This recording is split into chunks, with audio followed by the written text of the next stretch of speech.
नरेंद्र मोदी एक ऐसा नाम जिसे आज पूरा देश ही नहीं पूरी दुनिया जानती है। लेकिन यह कहानी सिर्फ एक प्रधानमंत्री की नहीं है। यह कहानी है संघर्ष की, यह कहानी है मेहनत की, यह कहानी है एक छोटे से शहर के लड़के की जिसने बड़े सपने देखने की हिम्मत की। यह कहानी शुरू होती है गुजरात के एक छोटे से शहर वडनगर से। नरेंद्र दामोदर दास मोदी का जन्म 17 सितंबर 1950 को गुजरात के वडनगर में हुआ। उनका परिवार बहुत साधारण था। पिता दामोदर दास मोदी रेलवे स्टेशन पर चाय बेचते थे। माँ हीराबेन घर संभालती थीं। परिवार बड़ा था और आमदनी कम था। जीवन आसान नहीं था। बचपन में नरेंद्र मोदी भी अपने पिता की चाय की दुकान पर हाथ बटाते थे। रेलवे स्टेशन पर चाय बेचना उनकी दिनचर्या का हिस्सा था। छोटी उम्र में ही उन्होंने लोगों से बात करना, उनकी बातें सुनना और जीवन की सच्चाइयों को समझना शुरू कर दिया था। स्कूल में वे एक सामान्य छात्र थे, लेकिन भाषण देना उन्हें बहुत पसंद था। जब भी मौका मिलता वे मंच पर खड़े होकर बोलते थे। उनमें आत्मविश्वास था। वे नाटक और वाद विवाद प्रतियोगिताओं में हिस्सा लेते थे। बचपन से ही उनमें नेतृत्व की झलक दिखाई देती थी। कहा जाता है कि बचपन में ही उनके मन में देश के लिए कुछ करने का भाव जग गया था। 16-17 साल की उम्र में उन्होंने घर छोड़कर देश की यात्रा करने का फैसला किया। वे कई आश्रमों और धार्मिक स्थानों पर गए। उन्होंने साधुओं के साथ समय बिताया। हिमालय की ओर भी गए। यह समय उनके जीवन का आत्मचिंतन का समय था। उन्होंने खुद को समझा, जीवन का उद्देश्य खोजा। कुछ वर्षों बाद वे घर लौटे। फिर उन्होंने राष्ट्रीय स्वयंसेवक संघ से जुड़ने का निर्णय लिया। संघ में उन्होंने एक स्वयंसेवक के रूप में काम शुरू किया। यहाँ उन्होंने अनुशासन, संगठन और सेवा का पाठ सीखा। सुबह से रात तक काम करना, लोगों से मिलना, कार्यक्रमों की व्यवस्था करना, यह सब उनके जीवन का हिस्सा बन गया। संघ में काम करते हुए उनकी पहचान एक मेहनती और समर्पित कार्यकर्ता के रूप में बनने लगी। वे कम बोलते थे, लेकिन काम ज्यादा करते थे। धीरे धीरे उन्हें बड़ी जिम्मेदारियां मिलने लगीं। साल 1987 में उन्होंने भारतीय जनता पार्टी में प्रवेश किया। यहीं से उनकी सक्रिय राजनीति यात्रा की शुरुआत हुई। पार्टी में उन्हें संगठन की जिम्मेदारी दी गई। वे पर्दे के पीछे रहकर काम करते थे, लेकिन उनका काम मजबूत होता था। गुजरात में पार्टी को मजबूत करने में उनका बड़ा योगदान रहा। साल 1990 के दशक में वे भाजपा के प्रमुख रणनीतिकारों में गिने जाने लगे।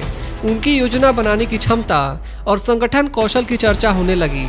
वे लगातार मेहनत करते रहे। फिर आया साल 2001। गुजरात में भूकंप आया था। राज्य कठिन दौर से गुजर रहा था। इसी समय पार्टी ने नरेंद्र मोदी को गुजरात का मुख्यमंत्री बनाया। यह उनके लिए बड़ी जिम्मेदारी थी। उस समय वे विधायक भी नहीं थे, लेकिन उन्होंने चुनौती स्वीकार की। मुख्यमंत्री बनने के बाद उन्होंने प्रशासन को सख्त और तेज बनाने की कोशिश की। उन्होंने विकास की प्राथमिकता दी। सड़कें, बिजली, पानी, उद्योग, हर क्षेत्र में सुधार की योजना बनाई। साल 2002 में गुजरात दंगों ने पूरे देश को झकझोर दिया। यह उनके जीवन और राजनीति का सबसे कठिन समय था। उन पर आरोप लगे, सवाल उठे, आलोचना हुई, लेकिन उन्होंने कहा कि वे कानून के अनुसार काम कर रहे हैं। बाद में विभिन्न जांच एजेंसियों और अदालतों ने उन्हें व्यक्तिगत रूप से दोषी नहीं माना। फिर भी यह घटना उनकी छवि पर लंबे समय तक चर्चा का विषय बनी रही। इन सबके बीच उन्होंने विकास की राजनीति पर जोर दिया। गुजरात मॉडल शब्द देश में चर्चा का विषय बन गया। उद्योगपतियों को राज्य में निवेश के लिए आमंत्रित किया गया। बिजली व्यवस्था में सुधार हुआ। कृषि में नई तकनीक लाई गई। राज्य की आर्थिक वृद्धि दर बढ़ी। 2007 और 2012 में वे फिर से गुजरात के मुख्यमंत्री बने।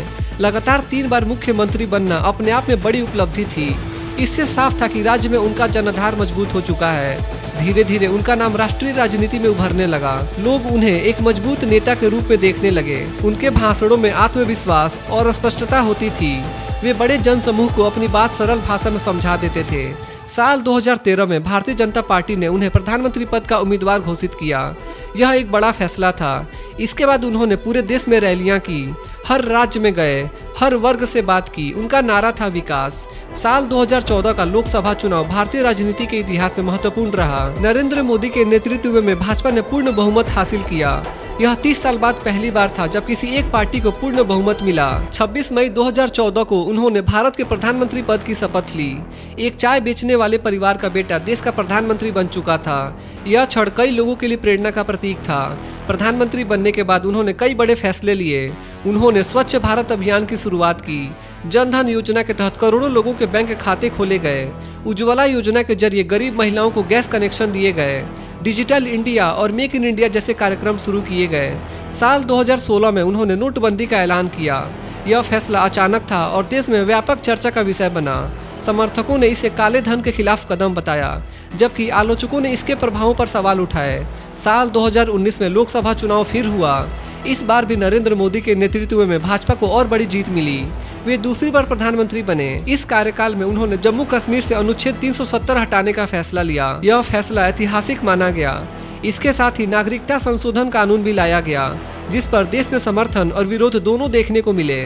उन्होंने 3 तलाक कानून को समाप्त किया। राम मंदिर निर्माण का मार्ग भी इसी दौर में साफ हुआ। कोरोना महामारी के समय देश ने एक बड़ी चुनौती का सामना किया। प्रधानमंत्री के रूप में उन्होंने देशव्यापी लॉकडाउन का ऐलान किया। टीकाकरण अभियान चलाया गया। यह समय कठिन था, लेकिन सरकार ने इसे संभालने की कोशिश की। अंतर्राष्ट्रीय स्तर पर भी उनकी सक्रियता बढ़ी। वे कई देशों की यात्रा पर गए। भारत की छवि को एक मजबूत और आत्मविश्वासी देश के रूप में प्रस्तुत किया। G20 जैसे मंचों पर भारत की भूमिका मजबूत हुई। साल 2024 में हुए लोकसभा चुनाव में वे तीसरी बार प्रधानमंत्री बने। यह अपने आप में ऐतिहासिक उपलब्धि थी। लगातार 3 बार देश का नेतृत्व करना आसान बात नहीं होती। आज नरेंद्र मोदी का नाम भारतीय राजनीति में एक बड़े नेता के रूप में लिया जाता है। उनके समर्थक उन्हें एक निर्णायक और मजबूत नेता मानते हैं। उनके आलोचक उनके कुछ फैसलों पर सवाल उठाते हैं, लेकिन एक बात तय है, उन्होंने भारतीय राजनीति को बदल दिया है। उनकी जीवन यात्रा हमें यह सिखाती है कि परिस्थितियां चाहे कैसी भी हों, अगर इरादा मजबूत हो तो रास्ता बन जाता है। एक छोटे शहर का लड़का जिसने रेलवे स्टेशन पर चाय बेची, वह देश का प्रधानमंत्री बन सकता है। यह भारत जैसे लोकतांत्रिक देश में ही संभव है। नरेंद्र मोदी की कहानी सिर्फ राजनीति की कहानी नहीं है। यह कहानी है सपनों की, यह कहानी है संघर्ष की, यह कहानी है विश्वास की। और शायद यही वजह है कि उनकी यात्रा आने वाले समय में भी चर्चा का विषय बनी रहेगी। यह थी नरेंद्र मोदी की राजनीतिक यात्रा, चाय बेचने से लेकर प्रधानमंत्री बनने तक। अगर आपको यह कहानी प्रेरणादायक लगी तो इसे आगे जरूर शेयर करें। ऐसी ही इन्फॉर्मेटिव वीडियोस देखने के लिए हमारे YouTube न्यूज़ चैनल इंडियन जनता न्यूज़ को सब्सक्राइब जरूर करें। जय हिंद।